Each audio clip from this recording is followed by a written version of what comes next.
আসন্ন উপজেলা নির্বাচন বর্জনের সিদ্ধান্ত নিয়েছে বিএনপি। এই নির্বাচনে জনসাধারণকেও ভোট বর্জনের আহ্বান জানিয়ে লিফলেট বিতরণ শুরু করেছে দলটি। নরসিংদী সদর উপজেলা থেকে ঢাকা বিভাগের এই লিফলেট কার্যক্রম শুরু হয়েছে। ঢাকা বিভাগীয় বিএনপির সাংগঠনিক সম্পাদক আব্দুস সালাম আজাদ এসব তথ্য জানিয়েছেন। বৃহস্পতিবার নরসিংদী জেলা বিএনপির কার্যালয়ে জেলা কর্মী সভা অনুষ্ঠিত হয়। সভা শেষে নেতৃবৃন্দরা লিফলেট বিতরণ করে।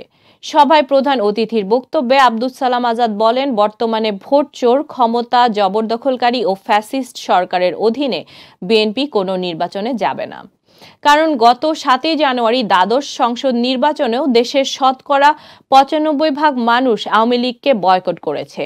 সেই কারণে এবার উপজেলা নির্বাচনে দলীয় প্রতীক নির্বাচন করছে না সরকার। তবে যত কৌশলী অবলম্বন করুক না কেন আওয়ামী লীগকে জনগণ লাল কার্ড দেখাবে।